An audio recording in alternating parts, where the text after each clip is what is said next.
"He's a waste," my husband said, working late as usual. Then my mom, presumed dead for a year, sent a note. "Meet me, but tell no one," I obied. "Now my daughter's gone." I was in the kitchen, bathed in the gentle light of a spring morning, scrambling to get breakfast ready. The design project, with its fast-approaching deadline, was still visible on my computer screen, and I kept sneaking quick looks at it. Just as the toaster ejected the warm bread, I heard rapid footsteps coming from upstairs. "Mom, are you swamped again today?" April rushed down the stairs. As I turned towards her upbeat voice, I noticed the ribbon on her uniform was a little askew. I couldn't help but grin and reached out to fix her collar. "Wait, your ribbon is crooked." "I can fix it myself," April said, even though she didn't pull away from my touch. "Breakfast is ready. It's toast with blueberry jam," I announced. As we sat down, April reached for her toast and gazed at a photo on the wall. It pictured Grandma Catherine baking cookies with April, their faces covered in flour as they giggled. "Mom, will we never have Grandma's cookies again?" My hand stopped moving for a second. The sadness in her eyes just tore at my heart. "April," as I tried to think of what to say, the doorbell chimed. When I opened the door, Victoria was standing there. My mother-in-law, always impeccably dressed, inspected me from head to toe in my home clothes. "My goodness, Rebecca, still in your pajamas? It's already 9 o'clock. "Good morning, Mother. I have work to get to today." "This place is a complete mess," I thought with a sniff as I gazed into the living room from the doorway. To imagine my son actually resides in this state, Rebecca let her mother-in-law in without a word and guided her toward the kitchen. April quickly yelled, "I'm heading to school," and practically bolted out the door with her bag. That night I was once again seated by myself, staring at a meal that had gone cold. It was already 9 o'clock. As expected, I'd gotten a text from my husband, James, informing me he'd be working late. The rain had started coming down outside. Watching the steady fall of the raindrops, I recalled my most recent chat with my own mother. It had also been raining that day. "I'm going for a brief drive." My mother left with that statement and never came back. I opened the photos on my phone. There were so many pictures saved there, filled with memories of my mother. April's sports day, the Christmas dinner. Planting things in the backyard. My mother's soft smile was present in every image. All of a sudden, I heard the front door open. I quickly stood up as James returned home looking drained. "I'm back." "Welcome home. Your mother was here today." Her husband interrupted her, speaking with a short tone. "I heard from Mom. Don't you think you ought to keep the house in better condition?" I lowered my head in silence. The old James would have reacted completely different. When did our talks evolve into this? When I got to the bedroom, April was already sleeping. The photograph of my grandmother sat near my pillow, a comforting presence. I tenderly ran my fingers through my daughter's hair, smoothing it down. "Sweet dreams, April," I whispered. The rain persisted its steady drumming against the window. A fresh start would arrive with the morning. Letting out a long breath, I went toward my work desk. I only had a few hours to get this done before I needed to submit it. As I looked at the computer screen, my mother's voice echoed in my mind. "You're a resilient person, Rebecca," she'd said. "You've always got the strength to go on, no matter the circumstance." Remembering those words from my mother, I knew I had to keep pushing ahead, especially today, even though deep inside a vast emptiness resided within me. Waking up, the bedroom was filled with the soft haze of morning. The sun's light, coming through the pale purple curtains, infused the room with a feeling of spring's warmth. I caught sight of a red circle on the calendar. It suddenly hit me. It was my birthday, and I'd completely forgotten. This was the first time I'd be celebrating without my mom. That reminder clutched at my chest again, just like before. "Happy birthday, Mom," I murmured. The bedroom door flew open and April ran to me. She wore pink pajamas and clutched a card decorated with bright, colorful crayons. Although her hair was a little tousled from sleep, her smile was incredibly bright, like the early morning sun. "I made it all by myself," she announced. "It's you and Grandma and me, and I drew some blue birds up above in the sky. Those birds represent grandkids," she added. "Those were Grandma's favorites." The card displayed 3 smiling faces holding hands under the blue sky. When I looked at my mother's image, I felt a tightness in my throat, but I knew I had to force a smile for my little girl. "Thank you, April," I said. "I think it's a really lovely piece of art. I'm going to always keep it safe." Rebecca embraced her little girl. The comforting smell of her daughter's shampoo filled her with joy. Once I'd made breakfast and waved April goodbye, I went to see what was in the mailbox. I usually put this off, but today I had a distinct sensation that something was different. Among the pile of junk mail and bills, there was a single envelope. It was a soft, off-white envelope. There was no name on it, no return address. However, as soon as I noticed the handwriting on the address, I felt my heart skip a beat. I gasped, recognizing the familiar penmanship. It felt like everything just froze for a moment. The noises of the wind and passing cars, everything quieted down. My hands started to tremble. I couldn't believe it. This was definitely her mother's handwriting. There was no doubt it was those uniquely rounded letters. This was the same writing that filled out countless library cards at the elementary school, one book at a time. I squeezed the envelope to my chest and quickly walked back indoors. Just breathe, I told myself. Even though I said those words, my heart was still racing. I settled onto the couch in the living room and took a deep breath to compose myself. My hands trembled as I opened the envelope. A card slid out, written with dark ink on light blue paper. It had to have been written with her mother's favorite pen, that unusual ink color. "My dearest Rebecca, happy birthday. I've been waiting so long." Tears streamed down my face. But there was more, there was something else. Some of the ink was slightly smudged. I wondered if my mother was shedding tears as she penned those words as well. "I have to see you. However, it's important we proceed cautiously. Come, but don't let anyone know." Then there was an address I didn't recognize, somewhere in the area of Cape Cod. It was a quaint coastal town. It was close to where Mom had always mentioned she wished to live after she quit working. I got to my feet and peered out the window at the wind. The scene outside was the same as always. The neighbor was working in their garden. Kids were cycling past on their bikes. Everything was unchanged, despite how different the world felt. I grabbed my cell phone. My finger hovered over the call button to dial my husband. The message from the card ran through my thoughts. "Don't tell a soul." Those words felt like they concealed something crucial. I rapidly packed my essentials in a bag, my wallet, phone, and the note from my mother. As I walked through the hall toward the front door, my eyes landed on the photograph of my mother on the wall. A year had passed since the accident. All this time, I'd been conversing with my mother in that picture. Yet I'd been speaking to her in that picture. But at present, my mother was alive. That fact still didn't seem possible. My hand trembled as I called a cab. When I gave the driver the address, he said it was quite far away. But the distance didn't hold any importance at that point. The taxi traveled north along the highway. The passing landscape beyond the window was like a movie. Why, Mom? The whole year, I kept having questions, but a stronger emotion filled my heart. I was going to see my mother. My mother was still living, and that happiness pushed aside every thought I had. The view from the car window started to shift little by little. First, we passed fancy houses, then areas with old apartment buildings on either side of the road. The salty air grew stronger as we got closer. Up ahead, I spotted a lighthouse. It was the sort of view my mother always adored. We've arrived.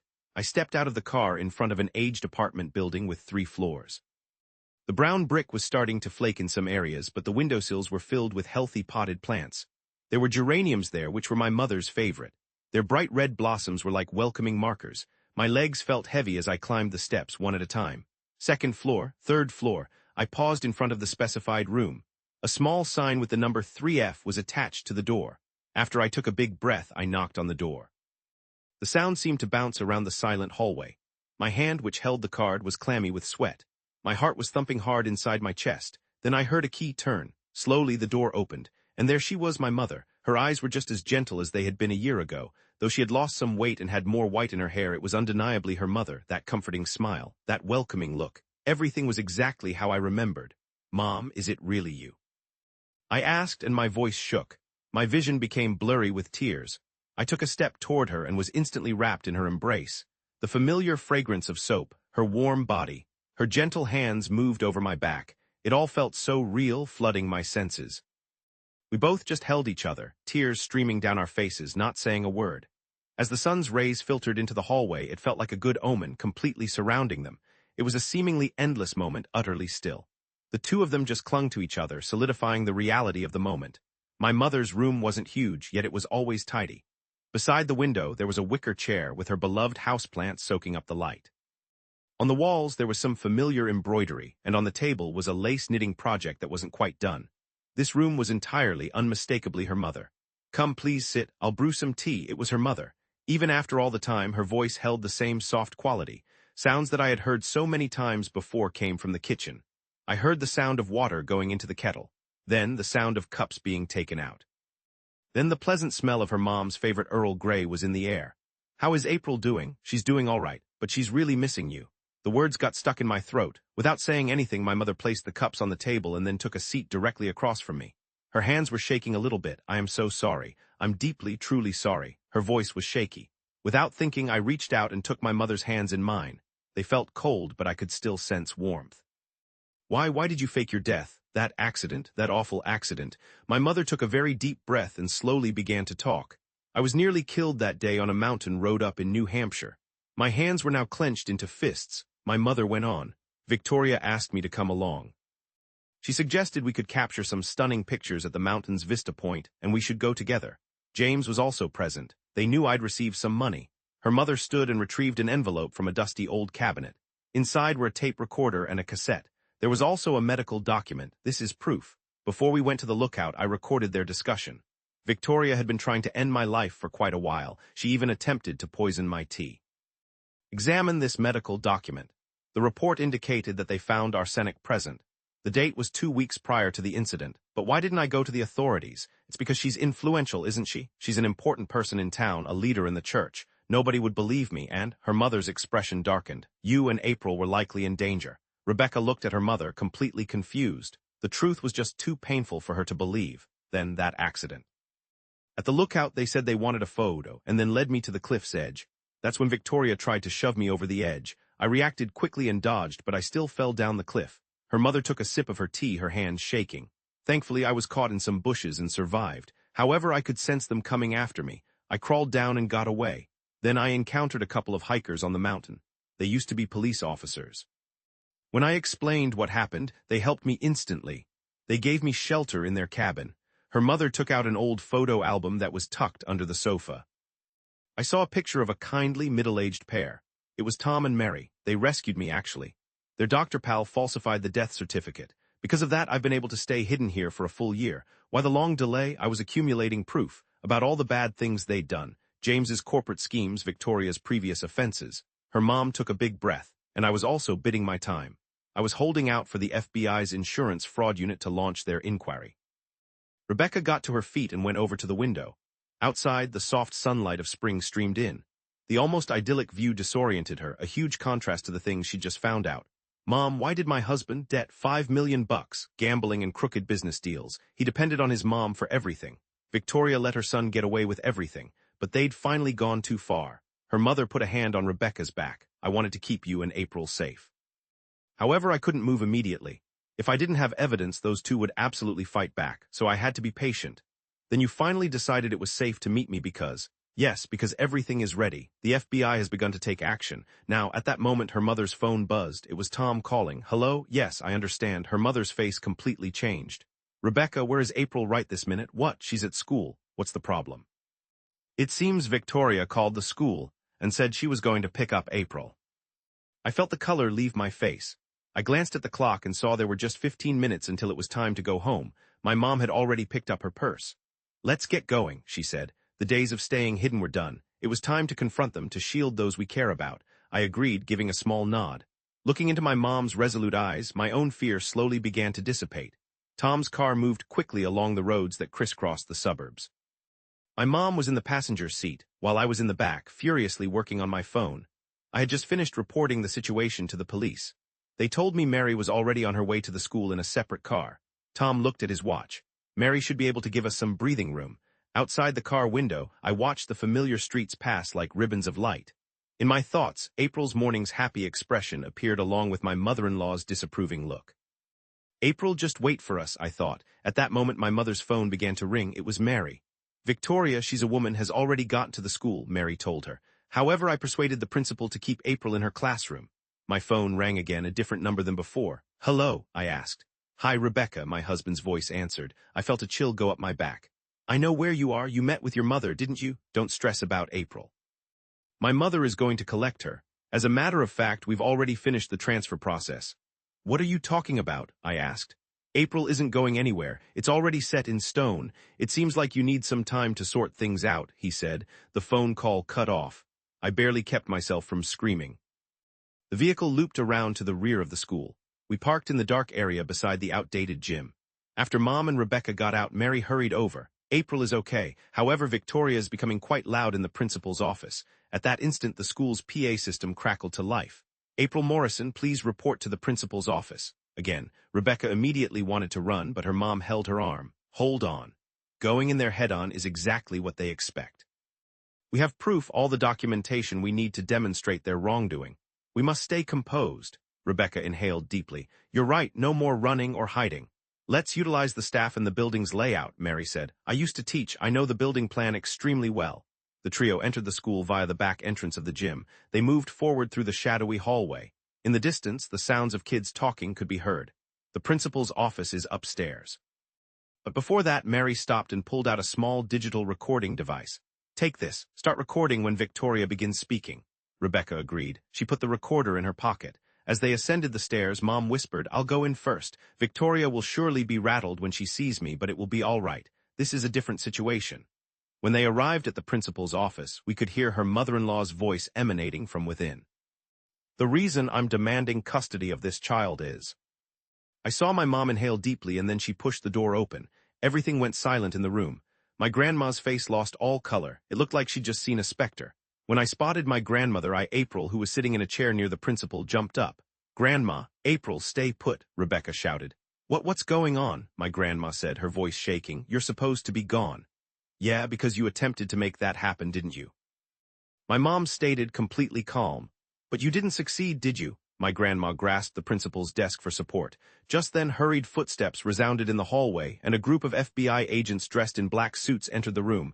Then behind them, my dad appeared, looking panicked. Mother, James, my grandmother's voice was quivering. Why? An agent advanced. We have all the proof: insurance fraud, attempted homicide, and conspiracy of silence, my grandmother suddenly shrieked. I've been shielding this family. Her outburst made me, April, flinch. Rebecca quickly hugged me. My mom took a step forward. You've only been ruining the family. You've spoiled your son, hurt others, and even attempted to kill someone. I built a flawless family, and then you, a woman like Rebecca, ruined it. I stood up a bit straighter in Rebecca's embrace. Grandma, why are you being so awful? My grandmother's expression was a mix of shock and regret at the clarity and innocence of my question. Tears began to fall down her face. She seemed completely transformed compared to the composed woman I was used to seeing. She just crumbled, falling to her knees. The FBI officers acted fast, putting the handcuffs on her. My dad was also being held back by the other agents. As they went through the motions of reading her rights, Rebecca held April close. My own mother came over and we all hugged. Mom, is Grandma really home? I whispered. This isn't a dream. No, it's not, she replied. We won't ever be separated again. My mother's hands then held both of us. The sun of spring was streaming brightly through the window. Petals from the cherry blossoms were swirling around, with the happy sounds of the children playing at school nearby. Rebecca, my mother said softly, everything's going to be all right. April squeezed her mother's hand. In that small hand, all the hopes for our family's new chapter were held as a solid warmth. Outside the principal's office, the sirens of police cars had already begun to blare. The news reporters were beginning to show up. There were going to be some hard times ahead, but there was nothing to be afraid of anymore. Hey, isn't today Mom's birthday? April asked out of the blue. We can celebrate with Grandma. Yes, I smiled. This is the greatest birthday present I could have ever hoped for. My mom gently smoothed our hair. The spring air drifted through the window, as though it was announcing a fresh start. The three of us, our new life, was beginning in a quaint town on Cape Cod, inside a home that had that special whiteshell path leading up to it. That house with its ocean view and beautiful garden was my mom's ultimate aspiration. April, are you done with your schoolwork? Rebecca asked from the kitchen. I was in the living room helping my grandma bake some cookies. The familiar scent was spreading throughout the entire house. Nearly, I responded. I'm working on math problems with Grandma. 3 months had gone by since everything happened. The court case that had captured everyone's attention had ended, with my mother-in-law getting a life sentence and my dad being sentenced to 2 decades in jail. Slowly, the media coverage had subsided, and we were beginning to get back to a semblance of ordinary routines. Oh, Rebecca, my mother glanced into the kitchen. Another job offer. The screen showed a request for a design from a very big publishing company. After the traumatic event, Rebecca had become well known in her field, and the work offers had suddenly increased.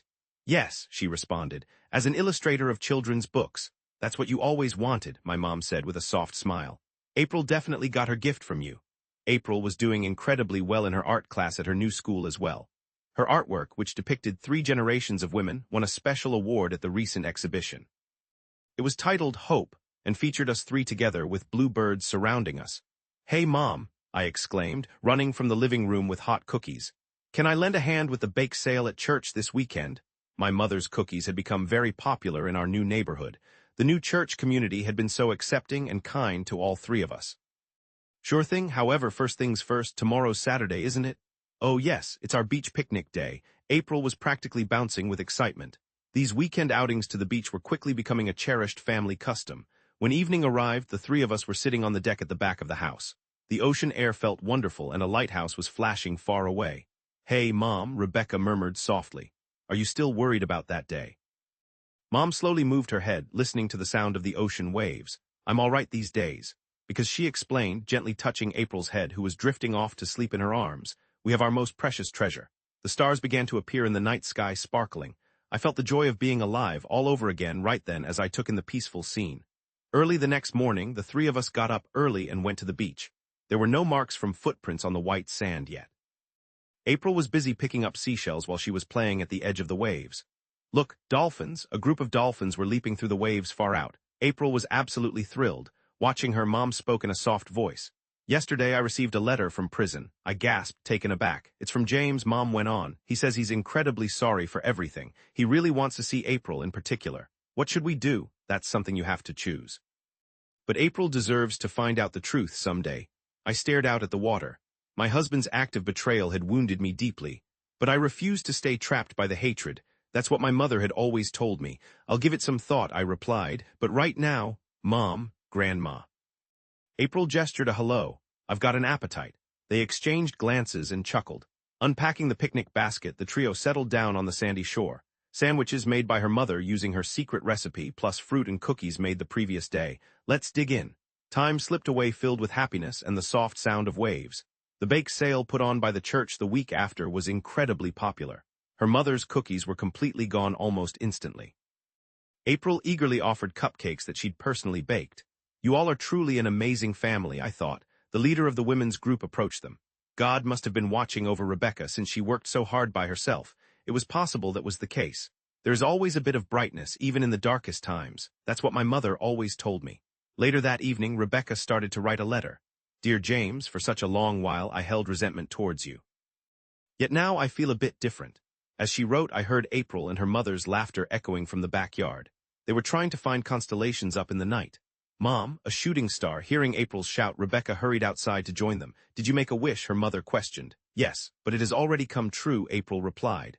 "Because I can be with my mom and grandma." Innumerable stars shimmered in the night sky they were all looking at. They looked to me like the promise of a new beginning. A few days passed and Rebecca's phone vibrated. A number I didn't recognize was calling. "Hello, Rebecca. This is David from the children's book meeting the other day," the art director with the kind voice. After she finished the call, Rebecca's cheeks were slightly pink. "He appears to be a pleasant individual," her mom murmured gently. "Mom, were you actually paying attention? It's a perk of being a mom with a grown-up daughter," her mother chuckled. Inside the kitchen, April was lending a hand with getting dinner ready. Her ability to use a knife had gotten a lot better. "Say, what should we cook for tomorrow?" Her mom considered the question. "How about we bake an apple pie? We haven't made one in quite a while." April's eyes gleamed with excitement. "Hooray. I'll assist with peeling the apples." The shadows of the three of them in the kitchen stretched onto the wall due to the setting sun. It looked lovely, like a work of art. "Oh, that's right," her mother suddenly recalled. "Next month Tom and Mary are planning a visit." "Seriously?" April bounced up and down. "Will they share even more exciting tales of the mountains?" The pair who had saved her mother's life had become like family to them. At night, after tucking April into bed, Rebecca was enjoying a cup of tea with her mother on the deck. "Are you content?" her mother inquired. Rebecca paused to think, then nodded. "Yes, more than I've ever been." The gentle sea wind lightly brushed against their hair. The narrative of their new family was just getting started, but the doubt had vanished. This felt like real happiness. Her mother quietly stood and went indoors. As I watched my mother's back, I pondered. Life can sometimes throw harsh challenges our way. But after those trials, there's always a new dawn. The picture April had made hung in the living room. 3 women holding hands and smiling while blue birds flew all around them. Those smiles were exactly like the smiles of the 3 of us in person.